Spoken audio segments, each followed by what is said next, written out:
Lads, these 5 push exercises will transform your upper body. Lads, so today is a not so beautiful Monday. It's actually very cloudy, not even partially. But I'm going to be taking you through my top 5 push exercises for calisthenics specifically, because I like calisthenics and I don't really like leaving home much when I'm off of work. So first up, we are going to have the push-up, just the standard push-up. There's also variations for people who are more advanced or people who are just starting out from their knees. So with a standard push-up, just gonna put your hands shoulder width apart, feet back and straight. Keep your butt straight, your back straight. Clench your butt, flex your quads. Come down to 90, and then back up. That is a standard push-up, and I'm gonna go for 10.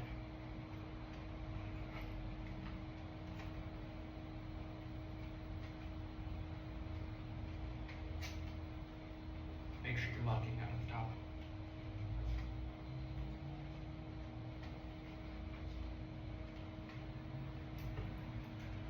Alright, starting to feel that little burn in your triceps, your chest. A variation for people who are just starting out, you can start from your knees, cross your feet behind, almost like this. Obviously don't do it on the concrete like me, because it doesn't feel good, but I'm stubborn and don't feel like grabbing a yoga mat. And for this, you are going to be following the exact same technique. Keep your back straight, down to 90, back up. Down to 90,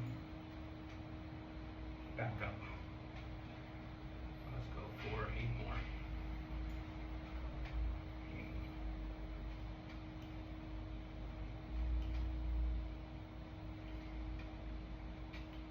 8, 9, 10. After you get those down perfectly good, you can also start adding these in beforehand just to get better. You will do push-up negatives, which is where you just come down as slow as you can. You fall down, you get back up, reset, and do it again. So the reason why you want to get the push-up down first, why I think that it is overall the most important, is because it's a great tell of how you're doing with your body weight compared to your strength. It's not too hard on any joints. You don't have to worry about your shoulders too much. And you can build a solid chest with just push-ups alone. A lot of people have this misconception that you have to lift weights or you have to do something crazy. Losing the weight and looking good is mostly diet. Very little of it is actually what you do in the gym, but that is also important. The biggest mistake that I see people make usually is they will either sag their hips, so when they're doing a push-up, they'll sag their hips down here and almost do this. That's going to be hard on your lower back over time, and you're not going to work your chest or triceps as much. Another common mistake that I see when they have their butt up in the air, like this, and they go like this. I don't know what that is, but that is definitely not a push-up. You need to move back to an easier progression because you're trying to do something that you're not ready for yet. Alright, so next up, second on our list, and probably my personal favorite, is just your standard dip. So, for the dip, it is really good for your shoulder mobility and your shoulder stabilization. You do want to be careful on it, not to go down too far or have your body too far forward, because then you'll be putting unnecessary stress on your shoulders and you could possibly get injured. What you want to do is lean forward instead, so that way you are able to get more chest. And obviously the more that you go back, the more triceps and shoulders you're going to get. So for this, I'm going to come up to the top. I'm going to come down to 90, back up, again, down to 90, back up. We're going to do 3 more. 1, 2, I feel like this thing's going to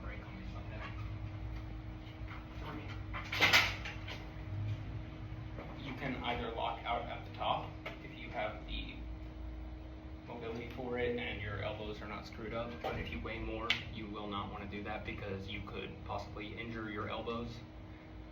Some of you haven't built up your joint strength yet. As you do calisthenics more, you'll obviously build it up more, and you can go further with it. You can also do these as bench dips. I don't have a bench out here right now. Well, actually, I'll use this as an example. So with the bench dip, you'll have a bench or a chair behind you. You'll bring your legs out. You'll go down and back up. You can do this on your couch. You can put two chairs together on the floor and do them by your side. But yeah, put them down like this and back up. Sorry. Down, back up. So the main purpose behind this is you want to be able to advance down the road to muscle ups, which requires you transitioning and doing a dip. Obviously that's going to be on a parallel bar, which you can also train for separately, but this is how you get started with it. As you get more advanced also, you can do it on rings, which doing it on rings is way more difficult, seeing as it requires a lot more stabilization, and it is a lot easier to injure your shoulders doing that if you do not know how to stabilize yourself properly. So next up, in number 3 on our list, let me move this out of the way, handstand push-ups.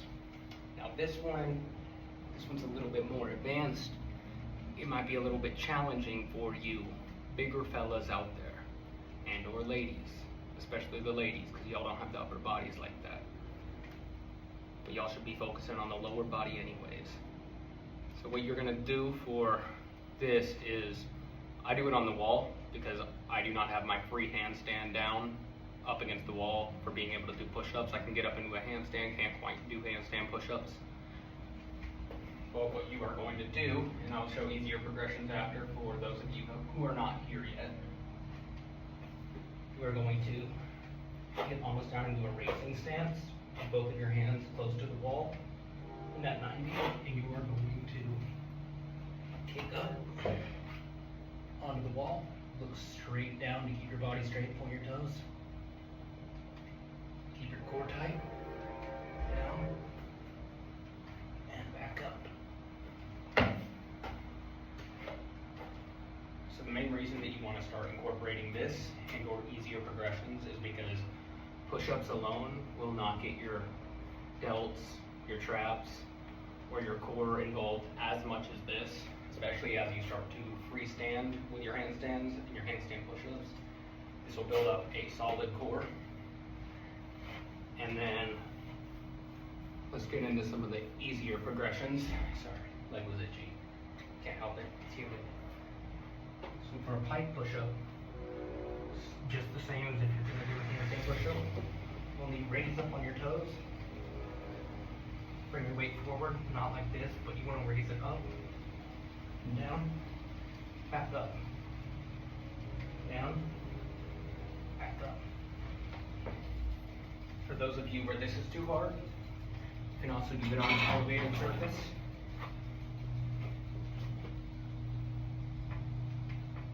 For those of you where this is starting to get easy, you can also raise your legs up onto a box or a chair. That way more weight is being shifted forward and stacked on top of you.